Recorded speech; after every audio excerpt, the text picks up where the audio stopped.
Gracias a FAES y a través de FAES en tu nombre, Cayetana, al presidente de FAES por organizar este interesante debate y, por supuesto, al embajador Miralles y a la Casa de América por acogernos aquí. Y como te he adelantado antes, pues sí, quería generar un poco de polémica. No es tanto discutir la idea de que España es puente entre la Unión Europea y América Latina, sino la vigencia actual de la idea. La idea está vigente en el sentido histórico, pero no creo que sea en el sentido actual, y me explico.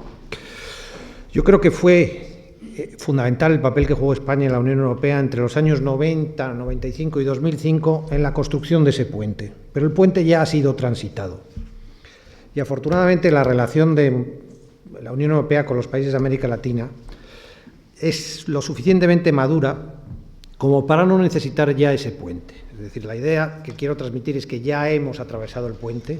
Ahora, ¿qué hace que ese puente sea un puente sólido? Pues fundamentalmente una red y un entramado de acuerdos y de un acervo comunitario que ha solidificado las bases del puente.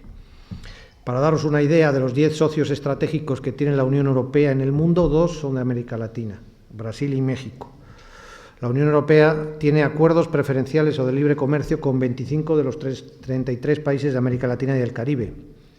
Están en proceso de actualización los primeros que se hicieron en su momento, el de Chile y México a principios de los 2000, el acuerdo de asociación con Centroamérica. Todos ellos tienen, y es bueno decirlo, una parte de libre comercio, pero también una parte de diálogo político y de cooperación que es importante y que contienen cláusulas democráticas y de derechos humanos que un poco afianzan el papel de la Unión Europea en la consolidación del fortalecimiento institucional y de la gobernabilidad democrática en estos países. Como os digo, Chile y México en proceso de actualización, el acuerdo con Centroamérica, que es un acuerdo muy orientado a responder a los desafíos de desarrollo en Centroamérica, y es el primer acuerdo birregional que se firma con América Latina, con alguna región de América Latina. Existe, por otro lado, los acuerdos de asociación, llamados acuerdos multipartes con Colombia y Perú. No se pudo responder al reto de la negociación regional con la comunidad andina entonces, y se fue a estos acuerdos de mínimos a los que se va a adherir ahora Ecuador.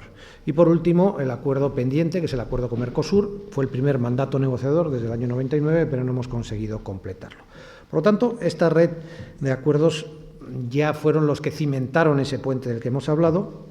Por lo tanto, ya creemos que no es necesario el puente. Lo que sí es necesario es un esfuerzo permanente, y es bueno decirlo por parte de España, para mantener la posición importante que creemos hemos conseguido de los temas de América Latina en la agenda de la Unión Europea. Si no fuese por ese esfuerzo permanente, América Latina no contaría o no estaría en el lugar privilegiado que creemos está en la política exterior de la Unión Europea. Y por tanto, yo diría sin ningún rubor que si hay una agenda euro-latinoamericana en la Unión Europea es gracias a España. Y el papel que me gusta no es el de puente, sino el de abogado de las causas latinoamericanas en Europa. Y es, por lo tanto, este papel, a veces en detrimento de nuestros propios intereses, porque muchas veces hemos sacrificado intereses comerciales u otros intereses de tipo político para poder contribuir a enriquecer esa agenda latinoamericana en Europa. Generosidad, por cierto, que no siempre ha sido reconocida como yo creo que se merece. Ahora bien, todos nos preguntamos, bueno, ¿y por qué este empeño de España en enriquecer esta agenda, en haber tendido en su momento este puente, en ser ahora abogado de las causas latinoamericanas en la Unión Europea? Yo creo que la razón, hay muchas, hay intereses obvios, ¿no? Compartimos con América Latina esos intereses comunes, pero sobre todo es la idea de ver en América Latina la región del mundo que más valores y principios comparte con la Unión Europea. Y esto es una cosa obvia, desarrollaré al final. Principios y valores que yo creo se cimentan o se basan en 3 tradiciones básicas que son las que informan nuestras maneras de pensar, nuestras comunes maneras de pensar y los principios básicos de nuestros ordenamientos jurídicos y políticos. En primer lugar, la tradición grecorromana, la idea de la democracia, la idea de la polis, la idea del ciudadano en democracia. La segunda, la base judeocristiana, digamos, en la cual se cimenta la idea del individualismo. De ahí derivará después con la Ilustración, que es la tercera de nuestras tradiciones, el tema de los derechos humanos, el individualismo y la solidaridad derivadas de esta base judeocristiana. Y por último, las ideas de la Ilustración, el Estado del Derecho y los derechos humanos, la Declaración Universal. Estas tres tradiciones justifican una comunidad de ideas y una comunidad de valores que ha hecho que España lleve la realidad latinoamericana al corazón de la Unión Europea. Y por lo tanto, desde un principio, desde que esta agenda se empieza a enriquecer, la Unión Europea hace un esfuerzo especial en fortalecer la gobernabilidad democrática en América Latina, precisamente partiendo de la base de estos valores compartidos. Hay una cooperación muy estrecha con el Sistema Interamericano de Derechos Humanos, para poner los ejemplos concretos. En las cumbres Unión Europea-América Latina, Unión Europea-CELAC, ahora se establece un plan de acción con varias prioridades y entre ellas prioridades que inciden especialmente en la gobernabilidad democrática, como son la seguridad, como son los temas de género, como son los temas de integración regional. Los acuerdos de asociación a los que se he referido anteriormente hacen una referencia concreta a derechos humanos y democracia. Hay estrategias de derechos humanos en todos los países de América Latina y hay unos diálogos formales sobre el tema en 5 países, que son Brasil, México, Argentina, Chile y Colombia, y que vamos a extender en los próximos meses a Perú. Y por último, 2 ejemplos claves: la observación electoral, Cayetana ha mencionado, refiriéndose a unas próximas elecciones en Venezuela, y el compromiso financiero de la Unión Europea con más de 500 millones de euros al año en proyectos concretos destinados al reforzamiento de la democracia y de la gobernabilidad democrática en América Latina. Y esto es el punto de partida, valores y principios compartidos. ¿Qué hacemos en el marco de la relación birregional en sentido general? ¿Cómo vamos a enfrentar esto, ¿no? Hemos dicho que son las regiones que más se parecen, las regiones que más principios comparten, pero quizá una de las desgracias de América Latina en las agendas internacionales es que es una región en paz. Y hoy día las regiones en paz no interesan. Las regiones que tienen una cierta estabilidad, que tienen progreso económico, evidentemente no son objeto de preocupación. Pero precisamente nosotros lo que hemos querido transmitir a la Unión Europea es que el hecho de que sea una región próspera, que sea una región en paz, que sea una región con sistemas democráticos estables, con algunas excepciones, evidentemente, hace de América Latina un socio especialmente útil a la Unión Europea para resolver o para dar solución a los desafíos globales. Y por lo tanto, insistimos, no solo por principios y por valores, sino por esa capacidad de aunar esfuerzos con la Unión Europea, es el socio por excelencia de la Unión Europea. Sin embargo, la Unión Europea tiene que asumir un reto importante cuando trata con América Latina y sobre todo cuando trata de manera genérica, cuando intentamos buscar una relación región a región. Y es que se tiene que diseñar un enfoque regional que sirva para toda América Latina, pero que a la vez tenga en cuenta las peculiaridades en América Latina. Y América Latina no es solo una. América Latina es diversa, étnica, social, en materia de desarrollo, en materia de tamaño, en materia de población, etcétera, etcétera. Y por lo tanto, el primer desafío que tiene la Unión Europea es ajustar un enfoque global, un enfoque regional, a un enfoque particular que tenga en cuenta las singularidades. Pero a pesar de esto, a pesar de que la Unión Europea debe privilegiar, a pesar de esta división en América Latina, la Unión Europea lo que tiene que hacer es privilegiar una línea profunda que inspira a las sociedades latinoamericanas. Y es una línea profunda que les inspira sobre la base de esos principios y con independencia de las coyunturas políticas puntuales, duren estas 40 años o duren estas 10 o 15 años. Y es una tendencia natural y clara de América Latina hacia la economía social de mercado, hacia la democracia y hacia el respeto de los derechos humanos y las libertades públicas. Y eso es, por lo tanto, la línea que tiene que informar la relación birregional. ¿Qué tenemos que hacer para renovarla? Porque es cierto que ya llevamos 30 años desde el establecimiento del diálogo de San José, que era el diálogo que permitía un mínimo entendimiento en materias políticas entre América Latina y la entonces Comunidad Europea, y 16 años desde la primera cumbre Unión Europea, América Latina y Caribe. Y por lo tanto creemos que ha llegado el momento de darle un nuevo impulso a estos. El impulso puede ser completando esta red de acuerdos que os he dicho anteriormente, actualizando México y actualizando Chile, completando el acuerdo con Mercosur, incorporando a Ecuador al acuerdo multipartes. Y una vez que tengamos completado la red de acuerdos, debemos buscar nuevos instrumentos que nos permitan impulsar y promover esta relación estratégica. El segundo punto es que nuestros valores comunes tienen que ser redefinidos a la luz de la evolución regional y global.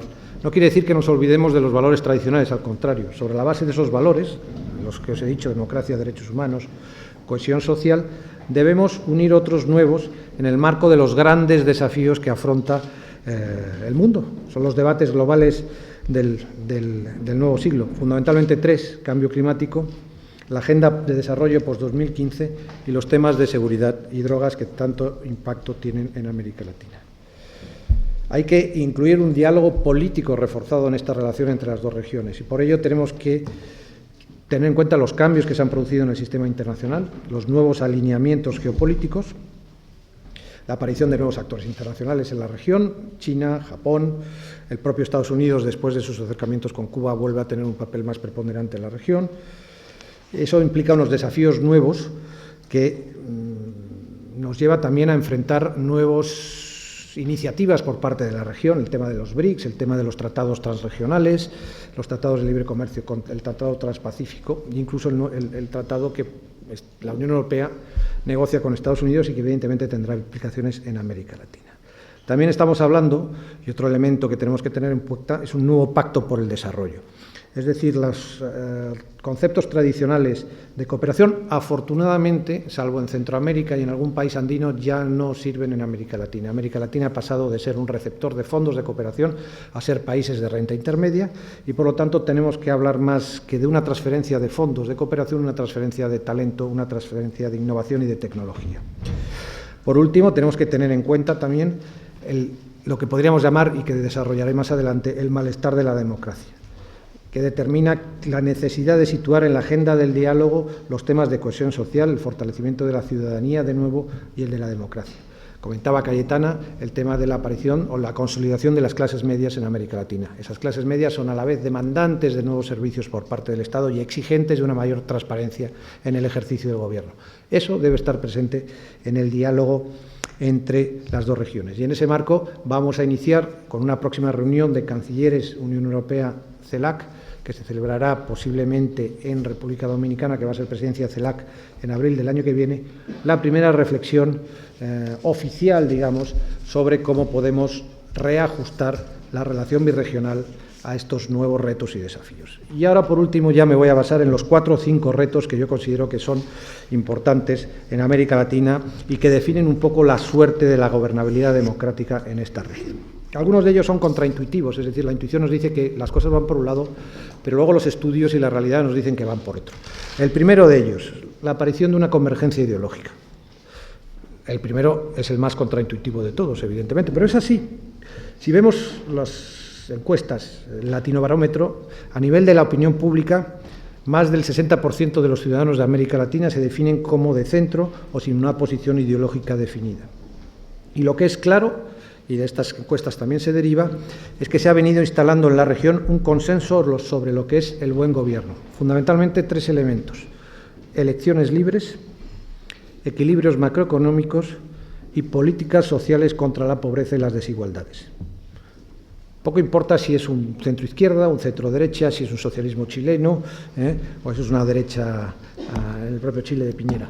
Lo importante es que los gobiernos tienen que asumir estas 3 premisas básicas en el ejercicio del poder.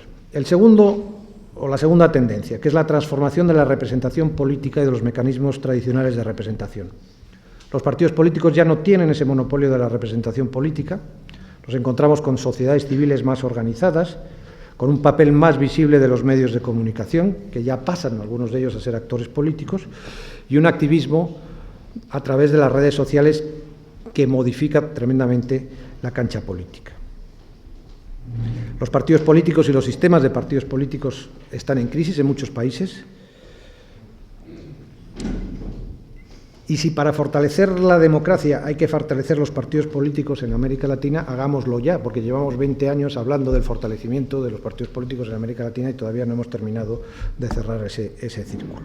El tercer tema, la tercera tendencia, el renovado interés en las reformas políticas y constitucionales.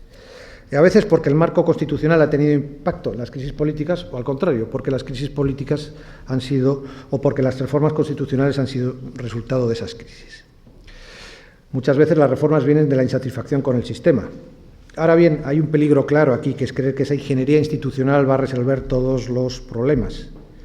Y hay problemas que son, digamos, prepolíticos en el sentido de que, o por ejemplo, como la prevalencia de la idea de que el patrimonio público y privado son la misma cosa, ¿no?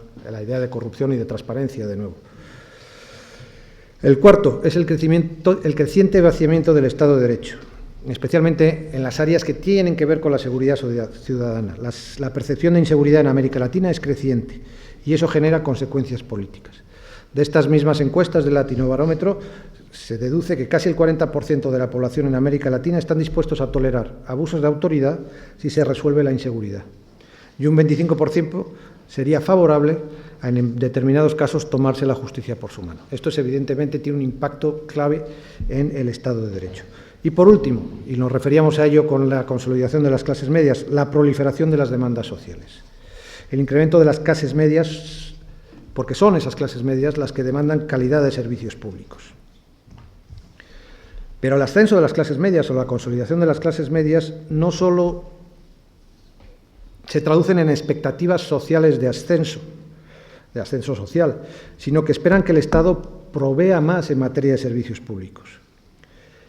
Sin embargo, en América Latina, hoy en día, las expectativas no son acordes con la capacidad del Estado de prestar esos servicios sociales básicos, en parte por la baja presión fiscal y en parte por la incapacidad del Estado de prestar esos servicios sociales. Hay países que están entre un 12 y un 15% de presión fiscal sobre el PIB, cuando la media de la Unión Europea, de la OCDE, es aproximadamente el 35 o el 37, y países que están cercanos al 35 o el 37 son incapaces de prestar servicios sociales de una manera eficaz.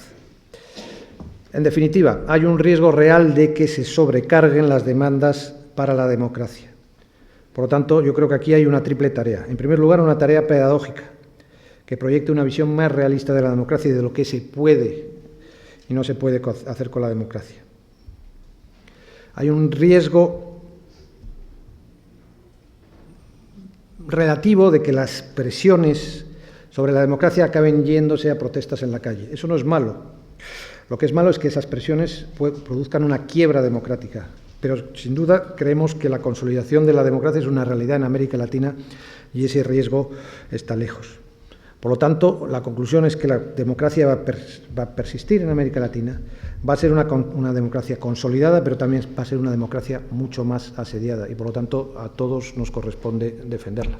Muchas gracias.